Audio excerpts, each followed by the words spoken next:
இலங்கை நிர்வாக சேவைகள் சங்கத்தின் 33வது வருடாந்த மாநாடு இன்று ஜனாதிபதி மைத்ரிபால சிறிசேன தலைமையில் நடைபெற்றது.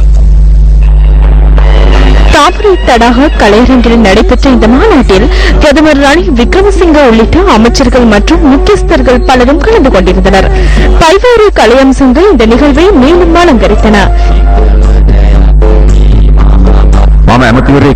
நான் அமைச்சராக இருந்த கால பகுதியிலும் ஜனாதிபதியாக தெரிவான பின்னரும் பகல் உணவுக்காக எனது மனைவி வானிலையில் சுற்றி எனது அலுவலகத்திற்கு உணவை அனுப்புகின்றார். மிக்க ஒருவர் இது பற்றி கருத்து தெரிவித்ததை என்னால் அவதானிக்கக்கூடியதாக இருந்தது. அரசன் போன்று உண்ண வேண்டும், ஜனாதிபதி போன்று சாப்பிட வேண்டும், ஜனாதிபதி கிராம உத்தியோகத்தரை போன்று உண்ணக்கூடாது, ஜனாதிபதியின் சிறப்புரிமைகள் சலுகைகள் இவருக்கு அனுபவிக்க தெரியாது என கூறியிருந்தார். குறிப்பாக அரசன் உணவை உட்கொண்டதை போன்றே நீங்களும் உண்ணுங்கள் என்று அவர் எனக்கு கூறுகின்றார். அவ்வாறு உண்பதற்கு நான் தயாரில்லை. இதன்போது அரசாங்க உத்தியோகத்தர்கள் தொடர்பிலும் ஜனாதிபதி கருத்துக்களை வெளியிட்டார்.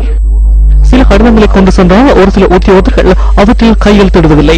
தாம் FCIDக்கு செல்ல நேரிடும் அல்லது அவற்றை கையெழுத்திடுவதில் CIDக்கு செல்ல நேரிடும் என்கின்றனர். சிலர் விசாரணைகளை எதிர்கொள்ள நேரிடும் என்கின்றனர். இதன் காரணமாக சில பணிகளில் தாமதம் நிலவுகின்றது என்பதை கவலையுடன் தெரிவித்துக் கொள்ள வேண்டியுள்ளது. தங்களின் கடமைகளை பொறுப்புடனும் நேர்மையுடனும் செய்கின்ற ஒருவருக்கு அத்தகைய நிலைமை ஒருபோதும் ஏற்பட மாட்டாது. අවංකව කරන කෙනෙකුට එවැනි තත්ත්වයක් කිසිසේත් නැති වෙන්නේ නැහැ.